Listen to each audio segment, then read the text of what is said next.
Comedy fans, welcome back. You're listening to Hyenas Presents The Green Room. We are right here in the Green Room at Hyenas Comedy Club, Winrock Town Center, the beautiful creek and lazy river right across the parking lot. Band shell. I could flick a penny at the band shell right now and hit a guitarist. But here we are in the Green Room at Hyenas Comedy Club, bringing you your comedy updates. Got a new friend of the show, Andy Lyman. Are you excited to meet our new friend, Tim? I'm a very old friend of the show, but yeah, we're super excited to have you, Tim. Oh, thank you so much. I think we met you at a recent show at Hyenas. Yeah. Here when you're the guy, right? You sort of like know how to do all this stuff and work the door and a little bit, people. yeah. And it's actually my first time working at a comedy club in a like hired W-9 type capacity as a non-talent. Yeah, not that you don't have talent. Well, yeah, but I was happy to come out here, and when I heard that the club was coming up in Albuquerque, I hit up Randy. I had worked at his Dallas and Fort Worth clubs quite a bit, and was lucky enough to be able to move from LA to here, and I'm loving Albuquerque. It's my favorite city I've lived in. So good. That's wow. Don't hear that very often. You sound shocked, Andy. How dare you? No, just yeah, I'm shocked. That's definitely shocked. I don't hear that very often. Well, I mean, me who unironically, and I would like to think objectively, loves Albuquerque and loves northern New Mexico. It doesn't surprise me at all. It doesn't surprise me that people say I love it here. I'm surprised when you talk to someone like Tim. He's like, well, keep in mind I am moving from LA, so the comparison. Anywhere I would have moved, I probably would have said it was my favorite place to be, because LA is as bad as you think it is. But yeah, so I've only been to LA a few times. It's good to visit. That first little taste you get at LA is so magical. Mm-hmm. Hollywood, the history, Westward Ho, the beautiful mountains, the ocean, the perfect weather. But then it's just filled with all of these people who are so self-absorbed and don't give a flying bleep about you whatsoever. Yeah. It is exhausting. Yeah, everybody is there for the same reason, and everybody's trying to get ahead, so anytime somebody's talking to you, you got to think like, oh, this guy or gal is probably fake, and it's all magical until you see your first homeless person defecating on the Hollywood squares. I was gonna say it's like all a facade, like North Korea, right? Where they're pretty like, much when you come in as a visitor, you're like, oh, it's beautiful, and they're like, oh, you're gonna vote here now? Well, now you get to live in in the bad part of Hollywood. Yeah, exactly. At least the homeless in Albuquerque have the decency to poop in the alley. Right? Yeah. That's some self-respect here. Yeah, absolutely. Tim, you've only been here since January, LA, but you are a Houston boy. Yes. And I am also a Houston boy. Nice. Grew up right outside of Houston in Texas City, Texas. You're rocking your Astros hat now. We're technically, second place now. It's now second place to Andy Lyman's Seattle Mariners. He's got a Mariners hat on. You have an Astros hat on. Oh, yeah. And the world knows I'm a huge Astros fan. Like, not a lot of people like in the world of comedy is like this giant crossover in sport. So people are so dialed in. But do you still have like a love of sports and pop culture? And or like, how do you get your taste of American culture when you're not behind a microphone? Oh, I mean, yeah, I'm into the whole sports thing. Unfortunately, I just watched my Texans lose to the Buccaneers on Monday Night Football, which was terrible. Ended up losing by 1 point last minute, so that was a bummer. But yeah, I follow most of the Houston teams. Actually been to a couple of Isotopes games out here. Isn't it incredible? Yeah, I really dig that. Now, we did go to $1 hot dog night, and that was Ethan's idea. I just want to point that out. Ethan from Hyenas, the manager of Hyenas. The guy at And Hyenas. those $1 hot dogs were exactly what you thought they would be. Mhm. I'm surprised anybody made it to work the next day. Like, they were rough. So yeah, $1 hot dogs. I would not recommend. I would recommend the Albuquerque Isotopes games. It's great. Those hot dogs are worth every penny, right? Oof, yeah, they were rough.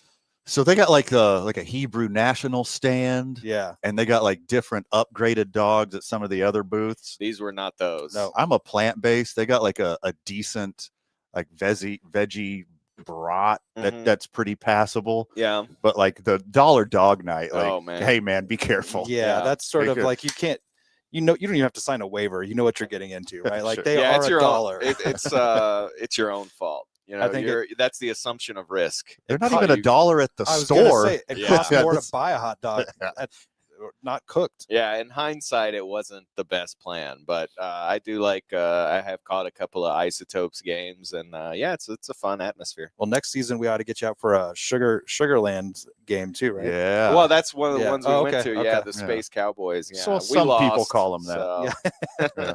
I call him Maurice. Have you ever done a 999 challenge? No. 9 innings, 9 dogs, 9 beers. Oh wow, yeah, I could do that, but man, I will say this: I was surprised how expensive the beers were there. I thought, it's a minor league team. I thought, $4 or $5, I hear people get there and it's like major league prices for the beers, and I'm like, that's crazy. When I hear people complaining about Yankees prices, I'm like, I mean, it's not. We're definitely cheaper than Yankees beers. Right? Yeah, yeah, it's not cheap. Oh yeah, good time though.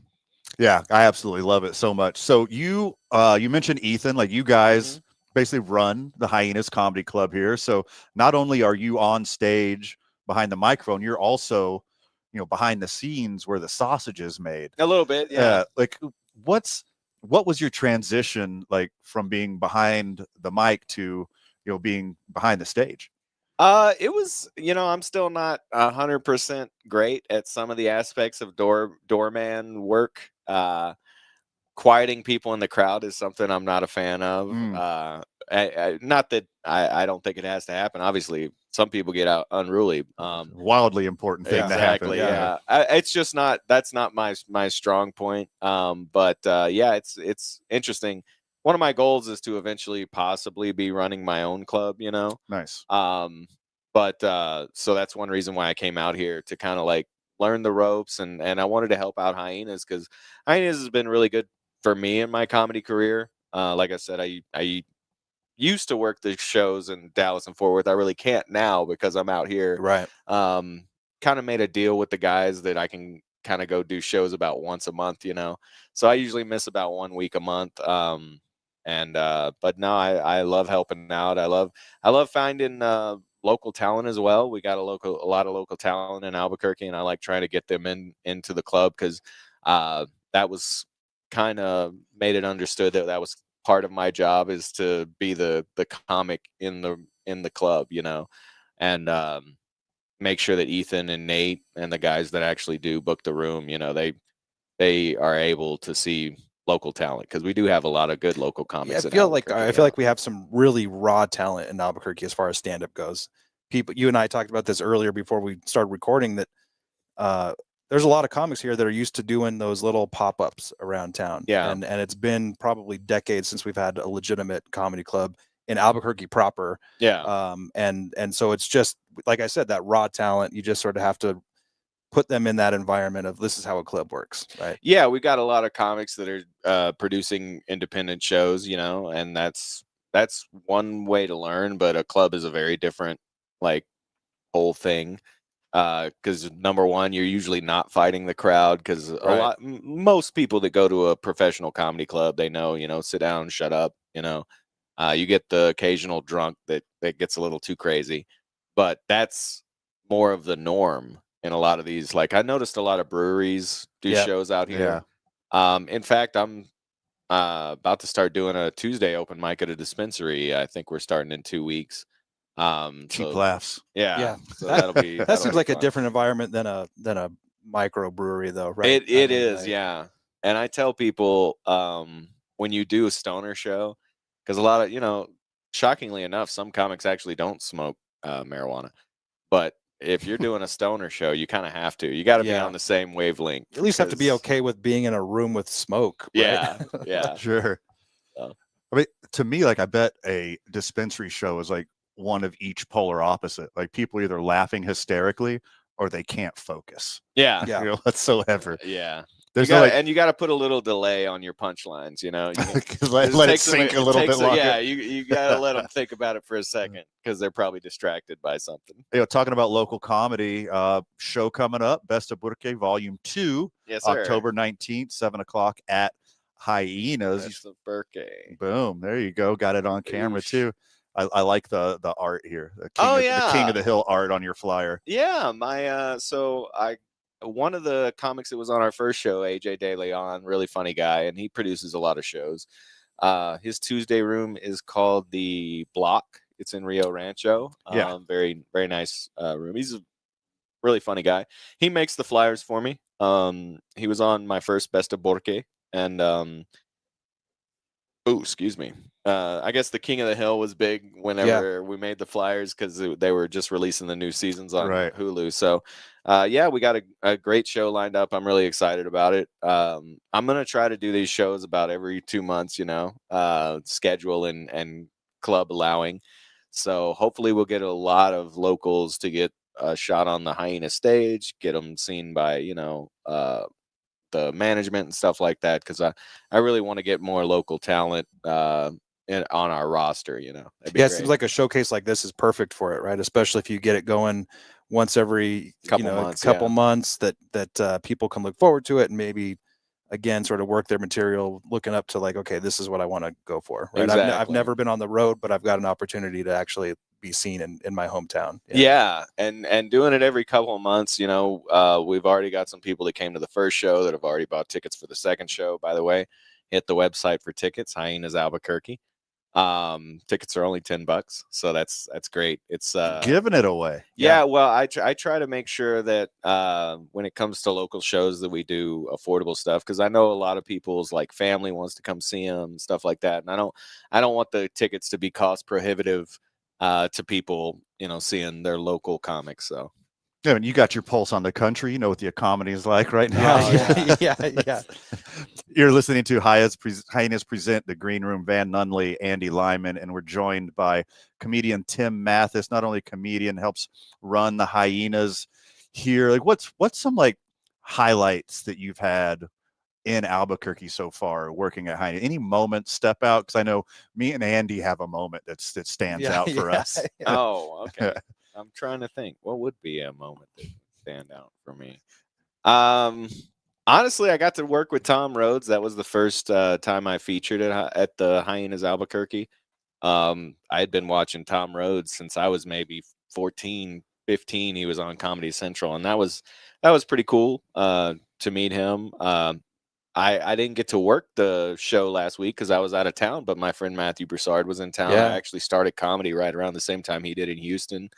Really nice guy. And Andres, the other door guy, Andres Gonzalez, who was on my first Best of Burke show. I mispronounced it again. But we all do. You can. Your name is Tim Mathis. I know, right? You can anglicize Burke. You could just say Berkey. Yeah, it's okay. But, it's acceptable. He got to host his first weekend, so good for him. He's really improved on his comedy, and hosting is it's hard to do, but he did a good job. So, did you get to meet Tom Segura when he was here? I got to meet him a little bit. He's in Texas now. I'll say this: Luke Wilson was there, and he drinks Miller Lite. Oh, so nice! He's got good taste. Shout out to both of those things. Boy. Luke, unpaid advertisement to our friends at Miller Lite. It was Owen Wilson that went to the New Mexico Military Institute for. Did he? Yeah. Oh wow. He had right. He had disciplinary issues. So they sent him out there. And that's actually where he met Wes Anderson, I believe. He said that. Yeah. Could be, yeah. Well, he met a friend that knew Wes Anderson. Yeah, I think they're all Texas folks, Mm-hmm. right? Yeah. Yeah. That's I think a lot of people with behavioral issues end up going to the New Mexico Military Institute. I knew a couple. Same. I went to middle school and high school in Carlsbad, New Mexico, just an hour down the street from Nimi, and a bunch of my friends I grew up with ended up going to high school there. What rank are they now? Inmate? Is that a rank you have there? Shout out to Military Institute. Sorry if anybody's a big fan there, but Who are you like excited to see at the Beska Burke show? Is there like a specific comedian you haven't got your eyes on yet that you're willing to bet that they're going to crush? Oh, I mean, I think everybody's gonna do really good. I'm interested to see. So we've also got a couple of guest comics, June Opal and Trey Holland. Trey Holland's only been doing comedy for a year, but he's really funny and got some really like different type premises and stuff like that. So I'm interested to see how that'll go. Jake Otero, one of our features, and I'm not mentioning everybody because a few of these guys have already worked the club. Jake and Karen Carson, they haven't. So I definitely wanted to get them on there. Benny Martinez, of course, is a Albuquerque fixture legend type guy. So I was excited to get him on. He's worked a couple of shows. You guys know Zach and Tyler Lovely. Yeah, Zach and Tyler on the program last week. Yeah, so they're going to be on there as well. And Zach's worked the club a few times, Tyler as well. So I'm excited to see everybody, but especially the guys and gals who haven't worked the club yet. Yeah. Just because, like I said, I just want to get everybody in there. Local talent wise, I really want to focus on local talent as far as like the openers and stuff like that, and excited to get these folks in front of the management to just let them see what they can do. Absolutely. Best of Burke Volume 2, October 19th, 7:00 at Hyenas Comedy Club, Winrock Town Center. Absolutely don't miss it. I mean, frankly, don't miss anything that's coming through. Yeah, Hyena is going to be the place to be. No excuse every to single miss a show week at and Hyenas. weekend. New friend of the show, Tim Mathis. Tim Mathis, thank you for joining us, my man. Thank you so much. You've been listening to Hyenas Present The Green Room. All right. So that was the TV friendly? Yeah. Or radio? Gotcha. Same thing. Just friendly. Ugh, that was stuttery. That was good. This is your second show of the morning. Well, that's no excuse.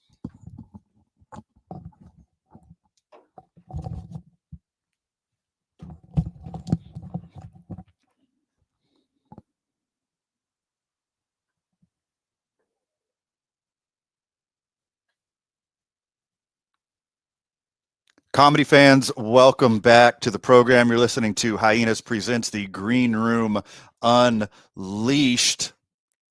Great guest here today.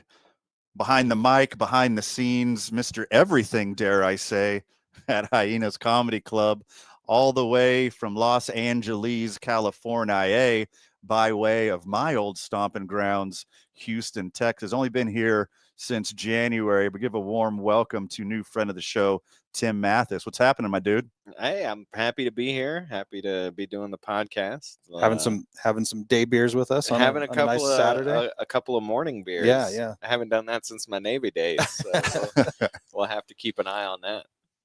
Yeah. Well, maybe not. I mean, we'll we're close enough to Central. I can just get naked and run around. Nobody will notice. You get a free ride somewhere. Yeah. You've been here since January, but you know that's how to blend in already. That's incredible. You're a quick learner, my dude. Like I say about Albuquerque on stage, it's an honest town.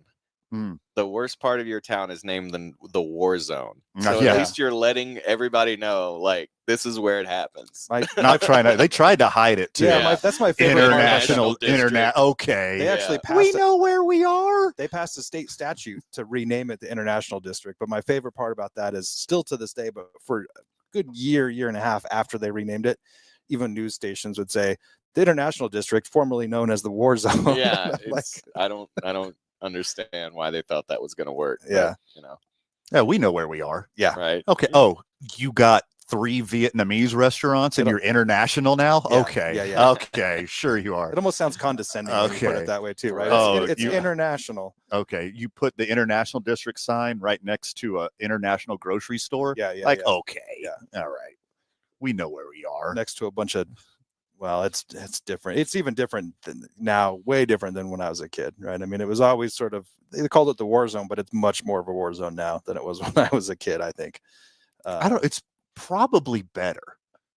Depends on which, I mean, there's some areas where I used to, take shortcuts up to, soccer practice and stuff for my kid. And now it's real scary, And when I say better, it's still hot fucking garbage. Yeah. But it's better. Yeah, better Yeah, than like statistically slightly better than it used to be. better than maybe. What have you? Is there any neighborhoods here that you haven't spent any time in yet, Tim? Like, have you not done enough time in the Northeast Heights and been mauled by a cougar? Well, Have you not like gone all the way out to the tippy top of Rio Rancho? No, I haven't yet. I do live in I went on a date a couple days ago, and this chick was like, "Oh, you live in the state streets." I was like, "Yeah, yeah, I live right off of Louisiana, so it's close to the club, but it's also close to the action." Yeah, as they for say. sure. Right around the state fair, right? When we Yeah. had Zach Yeah. and Tyler on, we were just the tail end of the state fair. And Yeah, just I had to replan my routes because Yeah. I was like right on the route, so I had to drive all different, configurations and stuff like that. You, so. you north or south of Lomas? Without giving your creepy fans too much information. I'm not entirely sure. I'm at Louisiana and Mountain. Is that south or north? I believe that's north. That is north of Yeah. Lomas. Yeah. All right, That's good news. Yeah, They told me I'm on the right side of Lomas. You but are on the. You're in the. but you're I in the- can walk to Lomas, so it's still not like yeah. that good, But That's a lot of some people's like dividing line is central, but I think a more reasonable one would be Lomas. I think so too. Yeah. Yeah. Yeah, because there's Also, I live downtown. I like a little adventure. Yeah. Like I've woken up with street people in my Yeah. front yard. Like it's not the biggest deal in the I'm world. gonna- Most of them are harmless. I'm in a pretty nice neighborhood, but I'm close. I'm international adjacent, and I've lived in You're in the demilitarized zone. Yeah, yes, the Yeah. green zone. And yeah, I mean, just I've lived just again even closer to the international district before, but yeah. So I'm not judging at all. I've seen a lot. Oh yeah. There's not a lot of neighborhoods in Albuquerque that are completely isolated No. from the spirit of Albuquerque. No. And again, this comes from a place of love. I objectively love Albuquerque in northern New Mexico, but the way we have like our air quotes nice areas organized, pretty schizophrenic. I kind of embrace the fact that we're a grittier version of Santa Fe, and the people in Santa Fe sort of, not everybody, but sort of, turn little snooty. their nose up at Albuquerque and say, at least we don't have all, and I'm like, I don't know, I kind of like that it's a little bit gritty. I mean, my family's all from Tacoma, Washington, and their nickname is Grit City for a number of reasons. And I'm like, that's the kind of place I want to live in, I don't want to be in a place where I'm going to be judged, Yeah. But I prefer the honesty Yeah. of Albuquerque though, Yeah. because we know who we are. Like Santa Fe tries to act like something they're not. The art, the history, Yeah. the Sure. connection to the Pueblo, I love it so much. But like, it's who pull up to Whole Foods wearing Birkenstocks, but they just so happen to be driving a fucking Cybertruck Yeah. or like Yeah. a Hummer. Like, come on. And Come on. they're definitely the NIMBYs of the state, right? I mean, we've got our NIMBY problem in Albuquerque, but they're the ones that are like, no, we want to put affordable housing, but why can't we build it closer to the freeway or the south side? And I'm like, so you don't want anybody else to live around you. And I've literally, I used to work as a journalist up there and talk to so many people that are like, I'm not a NIMBY. That's a bad word to me. And I want affordable housing, but just not here. And I'm Just like, not anywhere. Oh, else. where? Yeah. Where? Say it. Yeah, Say it. exactly. Say Exactly. it. Yeah. Build it in the war zone. Yeah. And shut up. Yeah. No, but I really love it here. It's a great city. Good. Where were you from in Houston? So I'm actually from a small town called Clute, which is right south of Houston. It's about an hour away. And then I moved to Houston after I got out of the Navy, went to the University of Houston. I was in Sharpstown for the most Okay. part, Sure. aka Shootstown. So Yeah. you You're know, war zone adjacent again. yeah, it's that was interesting. At the time, it was like the third worst neighborhood in Houston. Now it's like Sunnyside or South Park. So Sure. but then I was in LA for a little while. I was in Culver City for the most part. That was cool. LA is nice for what it is. The pandemic really ruined LA, in my opinion. And then of course I moved out while the fires were happening, so I didn't feel too bad leaving. Okay. So in fact, the lady I was closing my apartment with over the phone was like, "Man, you seem really eager to get out. I was like, "Ma'am, my bags are in my car. The fire is a mile and a half away from me. Yeah. Like, I might be there tomorrow." Easiest sale you've ever had. Yeah, it was. She did not have to twist my arm. But that was scary because the fire was going down the 405 freeway, and the evacuation zone was right up against the VA hospital.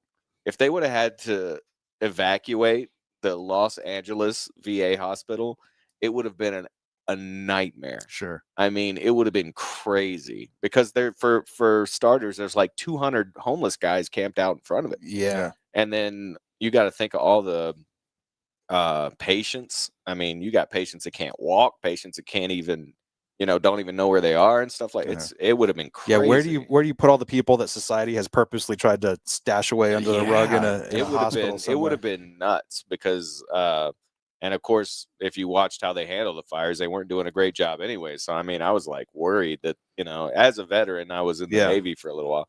I was like really worried that it was going to hit that hospital. Glad it didn't. So that's good news. When to when did you live in Houston? How old are me and Andy? Are both 43. Yeah, I'm actually a year older than you guys. Okay. I'm 44. So you grew up with the Killer Bees. Oh yeah. Yeah. Yeah. Talk about the Astros. Friend of the show who doesn't know who the Killer. I was there. There were never actual Killer Bees in Houston. Sorry. November of 07 so I was there for about 10 years till about June of 17. Okay. Moved out in 17, moved to LA, and LA was going good, like I said, until the pandemic really ruined a lot of stuff for a lot of people, including myself.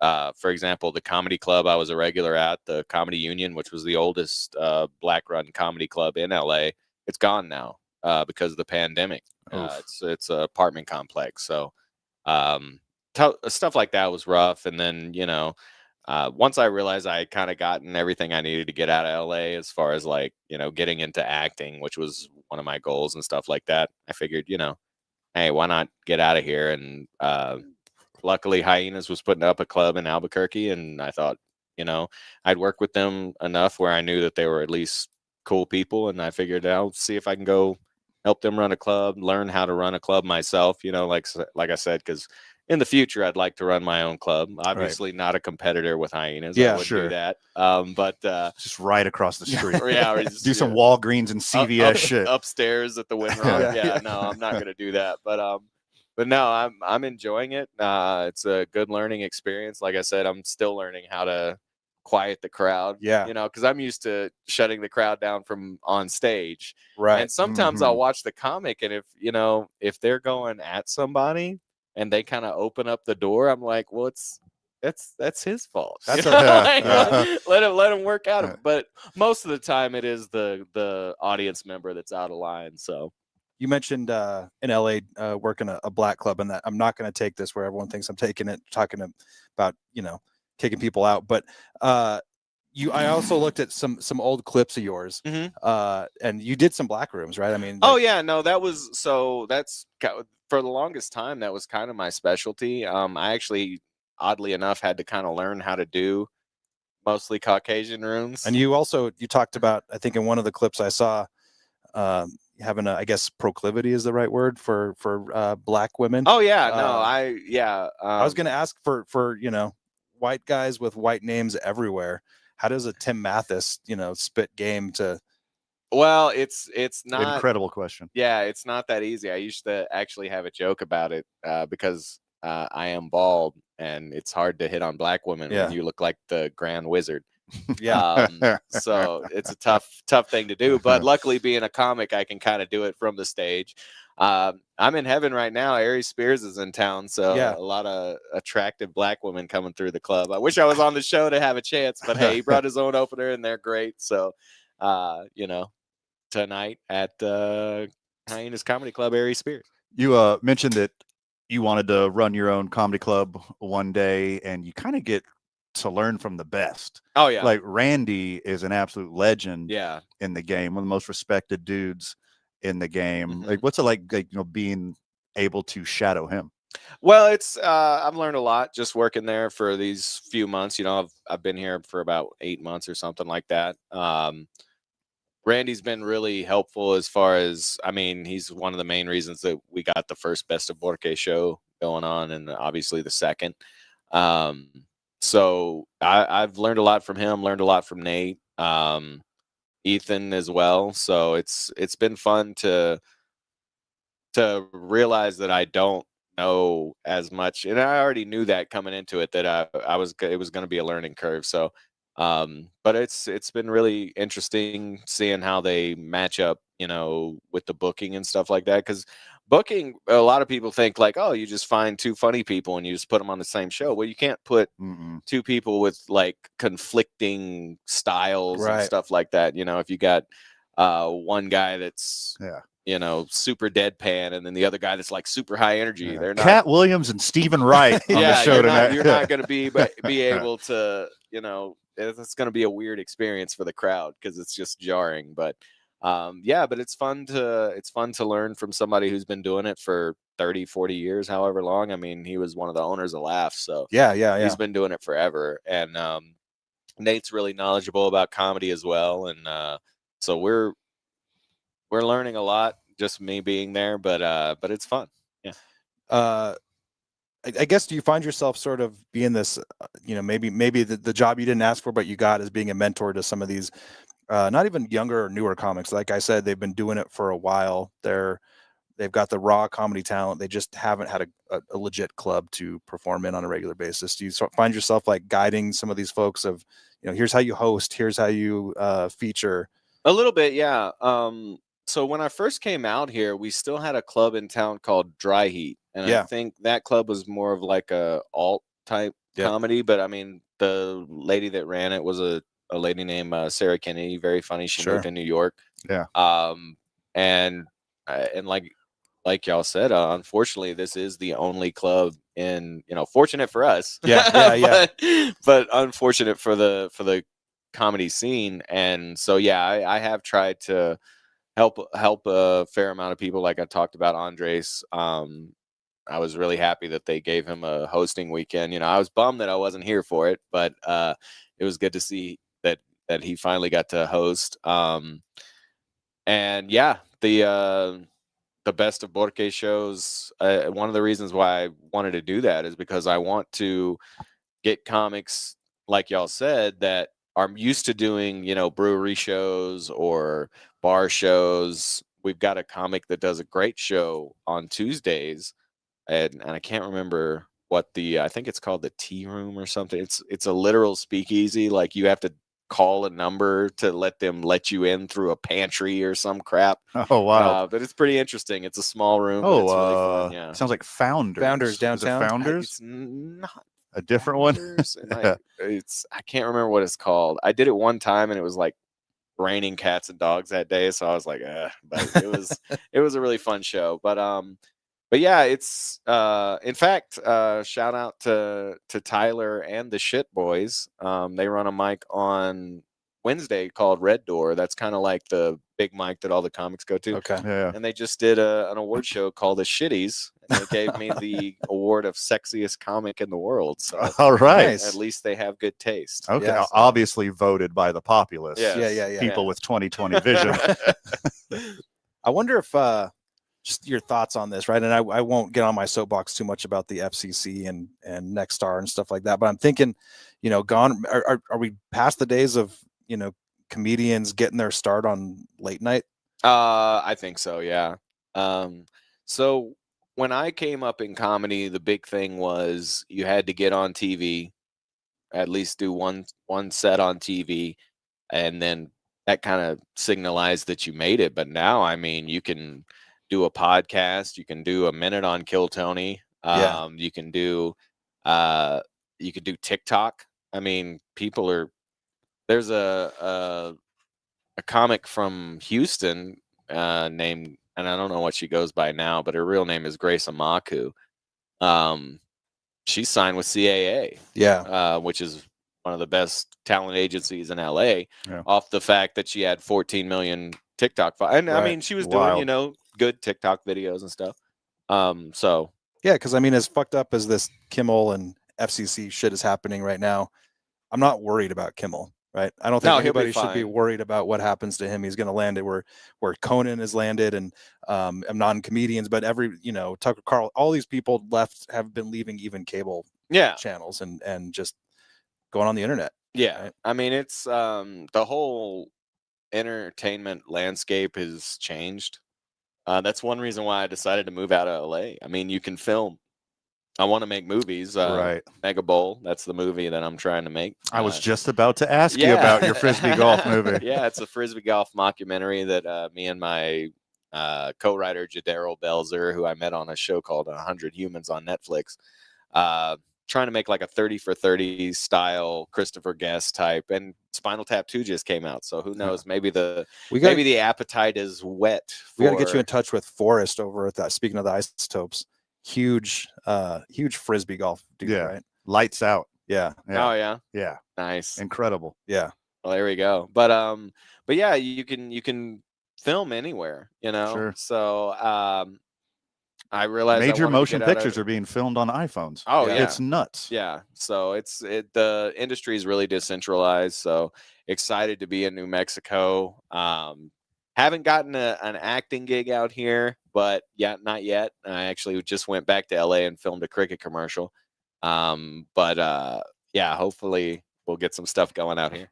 Like cricket protein chips? No, cricket phone. I didn't know. I did not know cricket around. wireless was still around. I hope they don't see me say that, but they're cutting checks apparently. So hey, there was a lot of people on that shoot. It was a high value shoot. Talking about the rise of comedy on Instagram and TikTok and the internet, et cetera, do you think the appetite for comedy has changed? Because the way I see it, long form comedy, story joke telling, taking your listeners on a ride like that is number one. That's the first head on Rushmore. But it seems like people's attention spans are getting shorter and shorter with little clips on the internet. Do you think that's affected what you see on the stage at comedy clubs like Hyenas? Probably a little bit, yeah. I will say this. Some of the people that do blow up online, whether it be, TikTok, Kill Tony, YouTube, whatever, some of them aren't quite ready to headline. Sure. So it's like, yeah, you've got a good 15 minutes and you'd probably be a great host or maybe feature, but it's like you want to put the cart before the horse. And then when you see the product, it's like, maybe a couple more years of Right. marinating, it's hard to be a headliner. A lot of people talk about how hard it is to host. I actually prefer to host. But to be able to hold an audience for 45 minutes to an hour and to do it with, original material and your personality and stuff like that and be able to walk that line, it's really tough. And then of course you got to remember that headliners also have to sell tickets. You got to put butts in seats. I like to tell everybody that every show is a bringer show. I don't know how the idea, like I was thinking, the idea of bringer shows. Yeah, you got example is Pete Holmes is Crashing, right? Yeah. And that's how Pete Holmes got his start too. He was sort of out there passing out flyers, right? Yeah. Like you got stage time if you brought some folks in, right? Yeah, they still do that in a lot of clubs in both LA and New York, where if you guys want a spot tonight, okay, stand outside and you pass out these flyers for 2 hours, and if you bring in 10 people, we'll put you on stage, and that happens, and a lot of comics like Pete Holmes got their start doing that stuff. So, it's a process, and I'm really enjoying it. I think there's still always going to be an element of, maybe it's not a quid pro quo, but it's sort of understood, like, hey man, if you're going to be on a showcase, or I mean, these best of bootcase shows are probably easier. Like you probably fill a room pretty. Those are, yeah. So what I tell folks on those shows, like, I'm going to bring a certain number of persons because I'm the promoter, I'm the producer and stuff. But ask people to bring a few people. Get their folks out. But like I said, every show is a bringer show when it comes down to it. Like if you're a headliner, and it doesn't matter how funny you are, if you're not selling seats, yeah, they can't keep booking you. So that's part of the hard part about being a headliner. Now, social media is helping on that a lot. you can get out if you're coming to a city in a couple weeks. You can do a little sketch about the city, and get excitement, or Yeah. link the tickets. And you couldn't do that back in the day. You just had to show up, maybe do radio, maybe do TV, and then that was it. That's Like all you almost got. have to now, right? I mean, You have to. Yeah, I've tried to look up some folks, and they have a decent presence, but it's there's few clips, few skits, or anything like that to sort of showcase, like, hey, this is a funny person you should come see. Yeah, you do have to have a social media presence now. Yeah, 100%. Back to this Best of Birthday show. Yes, sir. Coming up October 19th. We were talking about these guys working restaurants, working breweries, like any kind of like smaller venue like that. It's kind of like an iron sharpens iron kind of thing, right? Mm-hmm. If they go through all that and then they finally get the microphone on the stage at a place like Hyenas, like they can really shine in a moment. Yeah. So you work out your stuff in the smaller rooms, and then when you get a bigger opportunity like that, you should be ready. That's the goal. Judah Friedlander, I don't know if y'all are familiar with him. He's AKA on 30 Rock, the guy with the the world hat. champion. Yeah. Mm-hmm. He talked about how even, he's a fairly big comic, and he talked about how he still does open mics, and that's one reason why I moved out here. It's a lot easier to work on material in a spot like Albuquerque than it is LA.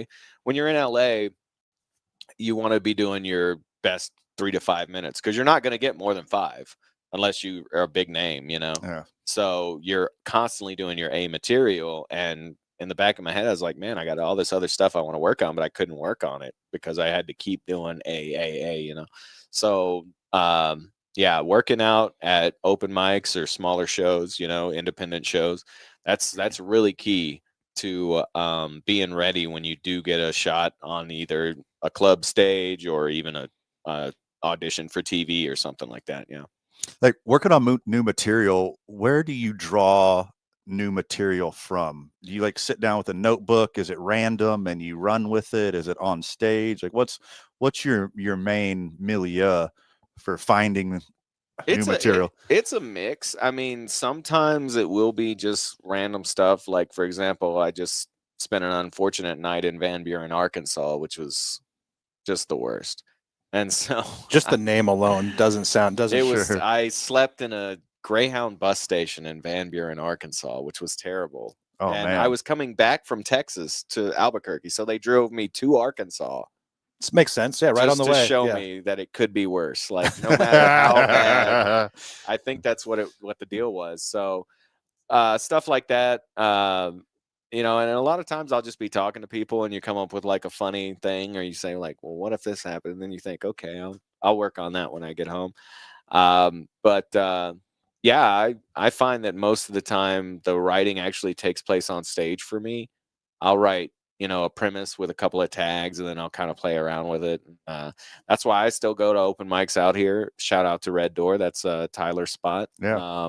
Every Wednesday at 8 p.m. That's a great spot. Yeah. Nice. I always try to, take this while we're on a platform here to try to educate Albuquerque residents of how to, behave properly. And I think Van alluded to this earlier, our favorite, and we'll probably tell the story over and over again until something crazier happens. But it was a show that you were working the door at. Mm-hmm. Dave Landau was the headliner, and a gentleman right at probably about 15 minutes till the show was over, got up to use the bathroom and just tripped on his own feet and face planted into the back wall at the club. Yeah. And from a table that was told to quiet down multiple times. Yeah. Aside from that, I mean, that seems like a pretty like don't do that. Right. Yeah. But I mean, do you have tips for the audience members of Albuquerque who maybe don't quite understand the etiquette of, shut the fuck up and there's a guy on stage right now? Yeah, that's the main one, is shut the fuck up. I like to tell people, like, look, if the comic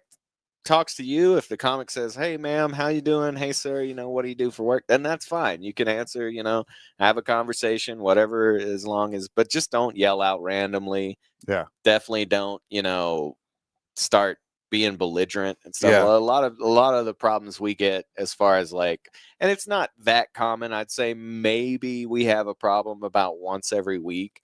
We'll usually have some drunk person, and they'll, want to be part of the show. And it's like, brother, nobody paid $40 to come see you. No. You know what I'm saying? Like everybody, and that's the problem that they don't really grasp, is that it's ruining the show for the rest of the people. Because Right. like nobody cares about, Tammy and her friends, or Bob and his buddies, Yeah. Everybody's Oh there my to see- God, Jessica, that's so you. Exactly. Yeah, And then they just start going. Brett Yeah. Ernst put it exactly right. Kind of what you're saying is, he said, I have no qualms kicking somebody out because that one person's ruining the show for 160 other people. Yeah, Like, I'd rather ruin that person's night by kicking them out and they had to pay to get in than everybody else paid and they're trying to watch the show. And one thing I learned is what you can do is usually the rest of the table also wants that person to shut up. Sure. Yeah. So like whenever I go quiet, whoever's being loud, I usually kind of look at the other person like, hey, y'all don't want to all get embarrassed Yeah. tonight. Take do care of you? your You know, boy, like, man. Self-police a little bit, would you? Tell this person to Yeah. calm it down, or else we're gonna have to remove all of y'all. And So- you and I talked about this before we started recording too. And Van and I heard the table in front of us that once their boy got kicked out, they asked the rest of the, I think it might have been you, asked the rest of the table to leave. And again, 10 minutes left in the show. And this person goes, I'm never fucking coming back here again. And I'm like, yeah, I think They that would was- appreciate that. Yeah, That's that's kind of the great. hope. That's you know? incredible. Like, yeah. They can fill this you table. can't behave. Don't be here. If you know? get kicked out, that's us telling you Yeah. not to come back. Yeah. Like we don't want you here. I should also Um, mention they were cracking up laughing at every comic that was up there. So they were having a good time. Yeah. Yeah, know? that's the weird part of it. Like it's a lot of times it's the people that are, they're having a great time and then they just take it a little too far. I mean, And hopefully some of these people who aren't coming in as comedy fans hear about this show from a friend of a friend or whatever, get hopefully number one entertained, but slightly educated on what it's like to be in a comedy club. Yeah. Because it's not like a concert at your local bar. Yeah. Like if you're at a table in the back and there's playing live music, Nobody it's can hear you, expected yeah. that you're drinking and you're talking and Yeah. you're telling stories. one of the Like there is one human being and one microphone Yeah. who's talking to 200 people. Like he's not here just for you. Yeah. and I think one of the advantages of the Hyenas Comedy Club in Albuquerque is that it's intimate, right? It's a Yeah. small room, so you can see some really great acts and not from the mezzanine, Yeah. and not on a screen or something like that. Like you're right there. However, audience members have to realize that you can hear every fucking thing you say, Yeah. and sometimes they can actually see you, even if you're looking at your phone or doing something super, Well, that's like a lot of times. So we'll have people that get to the show right before it starts, and they'll say, "Oh, can we still get some good seats?" I'm like, "All the seats here are good. Yeah. Like there are no." Yeah, for I've sure. worked in clubs where you had a giant support pole right in Right, front of your table, stuff Yeah. like it. We don't have that. And the acoustics are really great because it's really low ceilings. That's the first thing I noticed about the room. So it's perfect for doing hopefully, and I know that Aries is filming this week. But man, hopefully we can start getting some people Yeah. to come in to do specials and That'd stuff be like that great, because yeah. it's the acoustics are really good in that room. Yeah, hard agree. And the way it's like long and wide, Yeah, you kind of wrap around 5 rows of tables deep, kind of just wrap Mhm. around yeah, the stage. It's a great setup. yeah, yeah. It's a really good setup for comedy. I love it. Is there like a subject, like when you're writing or you're looking for a joke, is there like a subject that's like too taboo? That's something that's just like that's not me. If I Like can- I'm not doing that one. If I can make it funny, I will.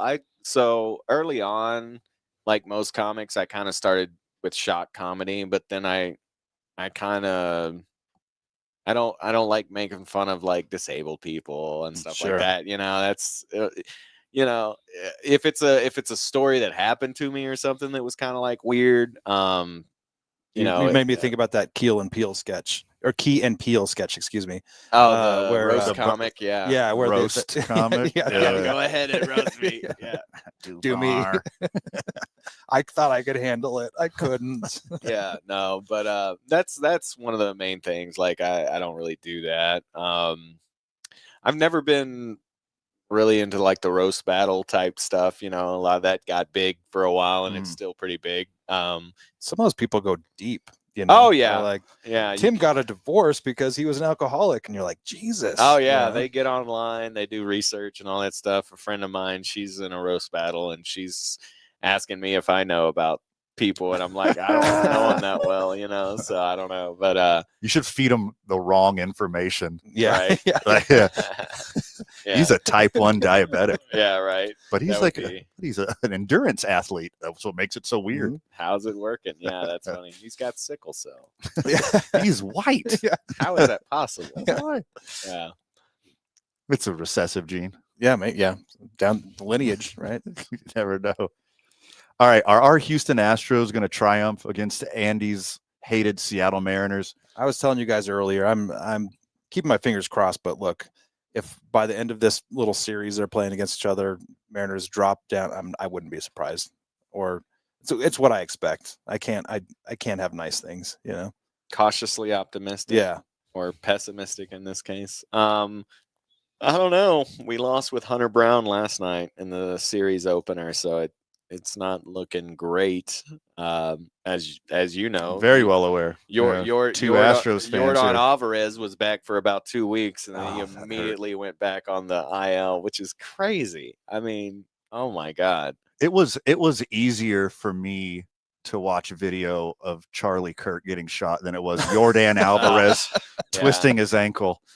Crossing That home broke plate, my it heart. was it was ridiculous. Such a Just the most fluke. casual thing he's done Yeah. 1,000 times. Yeah, but no, I don't know. It all depends on tonight, because if we lose tonight, we lose the series and probably the AL West, to be honest with you. Yeah. Because the Mariners, like we talked about before the show, they went all in at the trade deadline, man. They made moves on top of moves. Yeah. So you can't hate on them for that if you're gonna take advantage of the situation where you're in. So we'll see. Hopefully, Are you fully aware that Alex Bregman's dad is running for governor in New Mexico? Have you followed all that? Yeah, I think I heard about that. That's pretty interesting. Yeah, he's does he have a chance, or is it like one of those that goes beyond my pay grade. I think Yeah. he's definitely got a chance. I think it's between. I mean, him, he's got the money behind him. I'm him sure and- Alex could Yeah. lend him a couple million if him he and needed him it. and Depp. I think family was fine even before Yeah, Bregman yeah, got you were there? MLB. Okay. Yeah. Sam Bregman has been practicing law in some pretty high profile okay. cases for a while. I So, got you. as a matter, we keep coming back to isotopes. I don't know if it's still this way, but they used to be like the cup holder sticker At the urinal. Yeah, for Or sure. all over the stadium for Yeah. a while. Like, every cup holder had a sticker that said Sam- Bregman and Sam Associates. Bregman. Well, I mean- I'm a little more dialed in at the urinal than I am. Yeah. Well, also, Sam hasn't practiced private law for at least a couple of years now as the DA in Albuquerque. But yeah, I think he goes to all the games he can. Yeah. And I saw him at an Isotopes game actually. Sam Bregman. Huh. He's a huge baseball dude. Well, who knows? I mean, maybe we'll have a baseball type governor, I guess. I don't know. If that was his whole platform. It's Right. like, Little League's going back to wooden bats. I'm gonna It's like New t- Mexico trees are gonna produce baseball bats.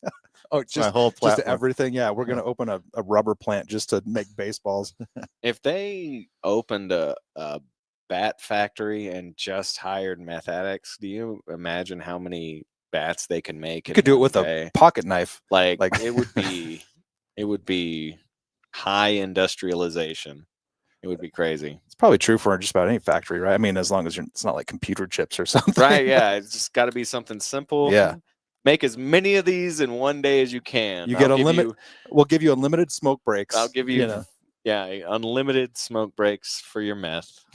The last time a large group of people worked together on meth, Germany almost took over the Oh, yeah. world. Oh yeah. Yeah, that was tough.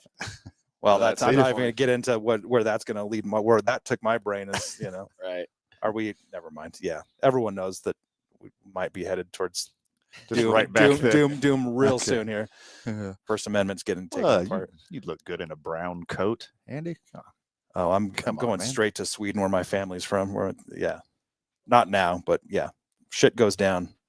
Although I guess Sweden is not really the place you want to escape white supremacy. Oh, but they're like the nice white Yeah, yeah. supremacists. The death metal Swedes. They're the white supremacists with healthcare and education. Yeah. Right. Tim Mathis joining us on the program. Hyenas presents The Green Room, hanging out in the green room here at the Winrock Town Center. Best of Burke Volume 2 coming up October 19th, 7 p.m. at Hyenas. Got some local killers coming up, and you're hosting that bad boy, Tim. I am hosting. Looking forward to it. Like I said, I really like bringing local talent onto the stage, and we have fun, man. We had fun with the first show. It was a great lineup. Second show is also a great lineup. It's funny because that is the show. So this is the show that I book. And, people, I'm not, they get a kind of a little butthurt sometimes if they're not on the best of, but I'm like, buddy, there's gonna 30, be there's more, 30 yeah. comics I want to get on, just wait a couple of weeks. I can't put 40 people on the show, guys. There is a superlative in the title, but there's gonna be more of this, right? Like, yeah. In fact, I made a post on Facebook and I said, hey, it's our second Best of Burke show. And one of the comics was like, at first when I read this, I thought you were saying we were the second best. The second best of Burke. So I was like, no. Yeah, it's really exciting for me to just bring local talent on the stage and give them a showcase to where, all their fans and the fans of our club too, because we have a good amount of regulars that come to the Best of Burke show because they want to see local talent, and I'm happy to bring it to them. Nice. I love the flyer you got here, the visual artwork for the Best of Burke show. Everyone's got a microphone, and Karen Carson has a marshmallow on a stick. Yeah, I don't know. And drum Zach pedal. Abeda, for some reason, looks so angry in the flyer, but that's a drum pedal, Van. That's what. Oh, my but bad. My bad. It came out great. I really like it. Like I said, AJ DeLeon does all my flyers, and he's a really good comic. He does a lot of independent shows around town, so he's a nice guy. I also noticed on that artwork, I just now started looking at it. It's a King of the Hill sort of style, but also the houses kind of look like they're from The Simpsons in the background. Oh yeah, it's kind of a mashup, Yeah. a little bit. Yeah, I really like it. But yeah, it came out really good. Obviously, Sandia's in the background. We're talking about material earlier. Do you have any like Albuquerque unique material yet? Have you had a dose of Albuquerque to like bring it onto the stage? Well, yeah, I did the war zone joke is one of the ones that I do in my set, but I also I talk about how I like the way that the city embraces the whole Breaking Bad thing. It's so crazy to me because like a lot of other cities, if you made a show that was just about crime in the like, they would be, oh, we don't, That's not us. They steered into it out here, and one of the things I don't completely buy that it was just too expensive to film out here. I think that somebody from LA came down to scout locations and they just saw all the war zone and was like, no, we can just film right now. Like we don't perfect. We don't even need costumes. Like they're ready to shoot. Like we can go. So we've got extras built in. Yeah, we don't even need to hire extras. They're just here. So they're already saying peas and carrots in the background for some reason. So yeah, no, and honestly, one of the reasons I started writing more local material for Albuquerque, because local material is kind of a two-edged sword. Like, yeah, you want to write stuff about the place where you're living, because people can relate to it, but then you can't really take that stuff on the road. It's harder to. But what really motivated me to write more local jokes and stuff like that was TJ Miller. TJ Miller came out about 3-4 months ago. I think Van was there for I was one at of that those one. shows. And he did a new 20 minutes on Albuquerque every night. Oh, so wow. He had a whole, and it was like killer stuff. And he did, he talked about the tram.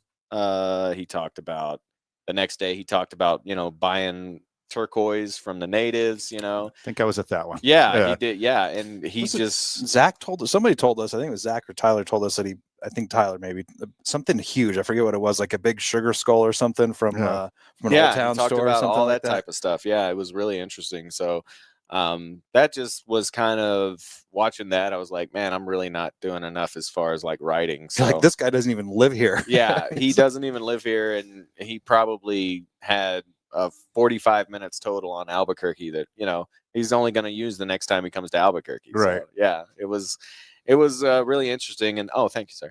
And that's one of the great things about working in a comedy club and comics being able to hang out in a comedy club is you can watch people that are on such a like high level, work in their element, work on their stuff, you know, see how they handle crowd interaction and stuff like that. So it's pivotal that we have local comedy clubs like Hyenas, you know, fostering local talent and stuff like that. So I'm just happy to be able to bring that show. When we joke about, you know, all these neighborhoods and, you know, left or north or south of Lomas, but I think Van and I'd say this all the time that man, the location for Hyenas is just fucking perfect. It really right? is Like, good, and it's just in the middle of, and there's stuff to do before and after. You know, you're surrounded by restaurants. You're right next to the freeway, right next to a movie theater. Yeah, it's a good location once people can find it. That's our biggest problem. Is we are tucked away. We're in kind of a basement area, but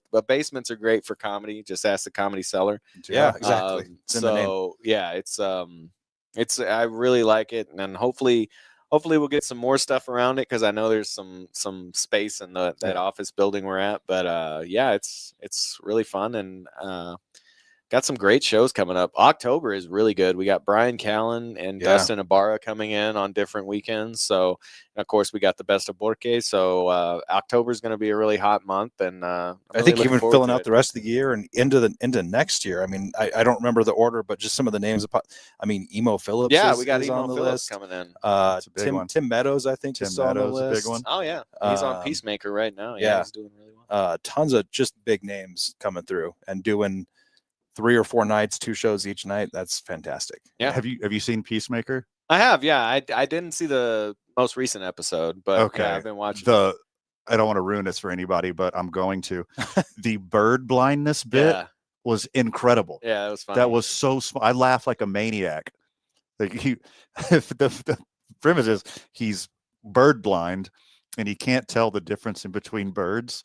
So an eagle's a duck's a pigeon. He has no clue. It's like, it's one of those things that when you hear it, you're like, oh, why didn't I fucking think about that? Yeah. It is so smart.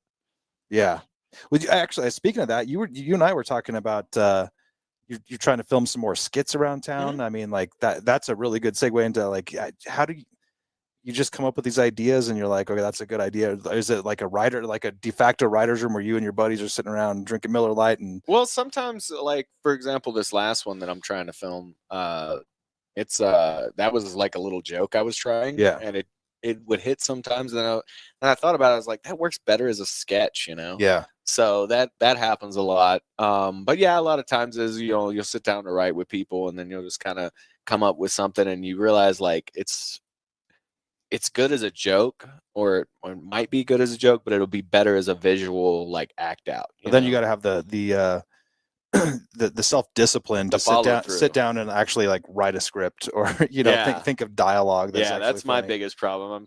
I'm talking about this sketch I want to do and I still haven't written this. I always think about that when people talk about being in a writer's room, and I'm like, that sounds like fun, but also the scariest shit I could possibly imagine. Like I would be the guy that's like, I got nothing. You know, sorry. I got an idea, but nothing past that. Yeah. No, it's that is the hardest part of it is the writing part. But we're looking forward to it. We're looking forward to doing some sketches around town and stuff like that. So posting that on the YouTubes and everything. So that'll be fun. We're kind of up against it, Tim. Thanks so much for hanging out with us. No problem. Before we go, I got to ask you, and I'm going to ask this to basically everyone, like, what was your origin story? Like, what was your first taste of the comedy world? What made you want to jump into the deep end and, you know, ruin your life and health and mental health a little bit, and get into comedy? So I was, we talked about this a little off air. I worked radio for a while, and I actually worked for the Lieutenant Governor of Texas currently, Dan Patrick, the guy that's trying to ban weed. Like I say in my act, listen, among other things, you guys have banned weed in Texas, and I have to register for porn, so I know when I'm not welcome home. Yeah, you know, let me know when it changes. But they ended up. So we had 2 stations. We had one in Dallas and one in Houston, and the Dallas station folded, so they had to lay people off, and they ended up laying me off, and then about 2 months later, I decided, you know what, I've always wanted to do comedy, and the reaction you get from comedy is so immediate as opposed to radio. You know what I'm Mm. saying? Like you do radio, if you do a call in, you might get a call in, you know, or now if you do podcasts, you might get a comment, you know, a Right. couple days, hey, I loved your show, whatever. But with comedy, you know, if something works immediately, Immediately. you Yeah. know, it either works a little bit, you can work on it, or it's trash, you know? Yeah. So that's one reason why I really fell in love with comedy. And it was kind of an easy transition from radio to comedy because I already knew how to, you know, write a joke, tell a joke, you know, deliver a line, stuff like that. So the learning curve was a lot shorter for myself as opposed to somebody who's coming straight from, you know, I've never done anything creative type stuff. So that was it. And I was actually planning on maybe going back into the Navy in the officer program. And I told myself if I got paid for comedy before I took the officer's exam and all that stuff, then I would stick with comedy. And I ended up getting a $10 show. So There you go. So yeah. Thank God we're not talking to Admiral Mathis right Oh now. man, I'm so glad. Yeah, it would have been terrible. You're hinting at one of my favorite things. Like you're a funny guy, you're a talented guy, but you're about to be on a submarine or whatever. Yeah. Right? To me, like there's amazing comedians, you know, all over the world, but there's always somebody funnier than your favorite funny guy. Oh yeah. Somebody working a forklift, like somebody on a submarine, you know, somebody digging a And you're trench. like, how is this guy not It's like, fucking famous? exactly. You know? Like Yeah. there's always that one guy Yeah. who's the funniest dude who is not on stage, who is not on a microphone. Yeah. That guy exists everywhere. Yeah. And I'm right here, Van. Yeah, no, that is the case. Yeah, especially in the military. There's actually a lot of ex-military comedians and comedic actors, and part of that reason I think is because the kind of stuff that you get into in the military. Now, I didn't get into anything crazy. I'll be the first to say that, but you know, you kind of have to have it, and if you don't have it, you will develop it. It's kind of, I want to say, warped view of like situations, you know what I'm saying? Like you can find the humor and everything because when you're in the military, you have to, because it's not like you can just walk off the job. You know, you can't just quit one day. You end up in Leavenworth. But so yeah, it's a breeding ground, I think, for a certain type of sense of humor. I never obviously served in the military, as surprise to no Mhm. one, but I definitely had some friends up in it was when I lived up in Washington. There was I was near a base. Yeah. Lots of fucking Navy guys. And just going back to comedy, it's like, yeah, no one takes it that seriously. Bremerton, I think, is Well, the Washington. Bremerton was Bremerton? closer to Tacoma, but I Okay. was living up near Oak Harbor, I which is gotcha. Oak Harbor. I don't remember what the base was, Yeah. but yeah, same thing. Like, you know, like, yes, everyone is, you know, thank you for your service, and you know, it's fine, consider yourself a veteran and service member and all that stuff, but especially in the Navy, there's so many people that were like, yeah, you know, it's like an old SNL sketch where it's like, it's not just a job, it's $2.16 an hour. You Yeah, know? yeah. Like, The Navy really is. It's pretty much just a job. I mean, when it comes down to it, yeah. It's job where you can't smoke weed or, you know, can't smoke weed, have but affairs on a but boat. they do. Oh, it's like being a Texan. Yeah, They do, kinda. they do encourage you to drink though, so I will say that. But no, it was pretty chill. But yeah. Tim Mathis hosting Best of Burke Volume 2, October 19th, 7 o'clock at Hyenas. Tim, thanks so much for hanging out with us. Thanks for having me. Yeah, thanks, man. Where can friends of the show, where can comedy fans find everything you're doing? Oh, okay. So I've got a YouTube channel called Tim's Nerd Stuff and Comedy. It's a little bit of comedy. It's mostly me playing Friday the 13th the game, which is the greatest video game of all time. Okay. Sorry, I know that's a That's a deep cut, dude. That I'm is. stoked. Yeah, I'm gonna check it it's out. not the Yeah. NES one, it's the PS one. It's great. But also Instagram, Tim Mathis at Tim Mathis Comedy. Mostly I just post promotional stuff there. So if you're interested in coming to one of my shows, for example, we've got the open mic starting on Tuesday, and that's going to be, I can't think of the dispensary's name, but it's going to be a dispensary show. So, you know, bring a lighter. Yeah. And at Tim Mathis Comedy on X or Twitter or whatever it's called nowadays. So that's where to find me. And Mega Bowl mockumentary. Check it out on GoFundMe. We're raising money for that. It's me and my co-writer Jadero Belzer, Okay. 2 Navy veterans. He was a corpsman and I was a cryptologic technician. So trying to get this movie made. While we're promoting shit, Van, if anybody found us just out of the blue, they should go check out what Fill in the Holes, 2 Men On. We got some other good stuff coming. Yeah. You could find a lot of information. Talk ABQ on any social media platform. Got some big announcements coming up, but big things coming in the Talk ABQ world. Definitely. For Andy Lyman, for Van Nunley, and new friend Tim Mathis, thanks for hanging out. Friends of the show, you've been listening to Hyenas Presents The Green Room.